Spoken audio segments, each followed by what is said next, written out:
ఈరోజు సుభాష్ చంద్రబోస్ జయంతి సందర్భంగా గతంలో ఎన్నోసార్లు చైర్పర్సన్ గారికి కోరడం జరిగింది.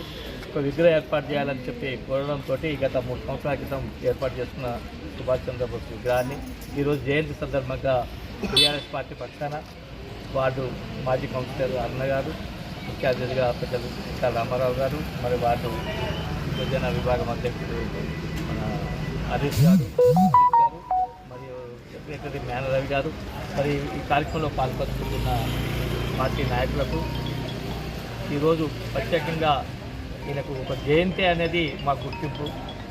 ఈ రోజు వరకు కూడా ఆయన జయంతి జరుపుకుంటూ ఇంకా ఆయన బతుకున్నాడని ఆశయంతో ముందుకు పోతున్నాం.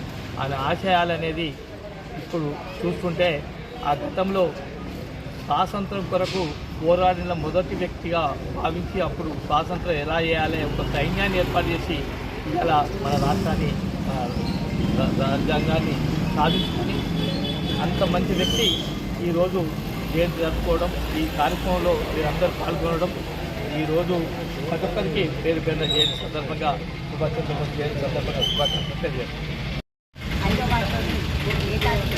సుభాష్ చంద్రబోస్ నేను గత 3 సంవత్సరాల కింద మున్సిపల్లో ఎజెండాలో పెట్టుకొని మన సిరిసిల్లలో అన్ని శుద్ధమైన విగ్రహాలు చేసి కాంస్య విగ్రహాలు పెట్టుకోవడం జరిగింది. అలాగే మా చైర్పర్సన్ కోరగానే మాకు కూడా కాంస్య విగ్రహాన్ని ఆమోదించడం జరిగింది. కాంస్య విగ్రహాన్ని పెట్టుకోవడం జరిగింది. ఇంతకుముందు శుద్ధమైన విగ్రహం ఉండేది. మేము నడిబొడ్డున సుభాష్ నగర్ నడిబొడ్డున కాంస్య విగ్రహాన్ని పెట్టుకోవడం జరిగింది. ఈరోజు సుభాష్ చంద్రబోస్ జయంతిని పురస్కరించుకొని మా వార్డుకు ఇచ్చేసిన టీఆర్ఎస్ పార్టీ పట్టణ అధ్యక్షుడు జింద చక్రపాణి గారికి, మరియు సెస్ అధ్యక్షుడు చిక్కల రామారావు అన్న గారికి, మరియు సెస్ డైరెక్టర్ దానం లక్ష్మణ గారికి, మరి మాజీ మున్సిపల్ చైర్పర్సన్ జిందం కళా గారికి, మరియు మా వార్డు కమిటీ సభ్యులకు, మా వార్డు అధ్యక్షులకు, మరియు మా 5వ వార్డు కుటుంబ సభ్యులందరికీ కూడా పేరు పేరున నమస్కారాలు, ధన్యవాదాలు. సుభాష్ చంద్రబోస్ జయంతి శుభాకాంక్షలు తెలియజేసుకుంటూ, సుభాష్ చంద్రబోస్ అంటేనే స్వాతంత్ర సమర యోధుడు. ఎందుకంటే ఆజాద్ హిందూ ఫౌజ్ అనే ఉద్యమాన్ని స్థాపించి క్విట్ ఇండియా ఉద్యమంలో చురుకుగా పాల్గొన్నాడు. వాళ్ళను బ్రిటిష్ వాళ్ళ హృదయాల్లో పరుగులెత్తించాడు. వాళ్ళ గుండెల్లో ఒక అగ్ని స్వప్నంగా నిలిచిపోయాడు. ఎంతోమంది యువతను కూడా ఒక ఉద్యమంగా తయారు చేసి, చాలా సైన్యాన్ని తయారు చేసి స్వాతంత్ర సమరయోధంలో చాలా చురుకుగా పనిచేశాడు. ఏ నాయకుడికైనా స్వాతంత్ర సమరయోధుడికైనా కూడా జయంతి వర్ధంతి ఉంటుంది, కానీ మన నేతాజీకి వర్ధంతి అనేది లేదు, జయంతి అనే ఉంది. ఆయన మరణం అనేది లేకుండా ఒక మిస్టరీగా మిగిలిపోయింది.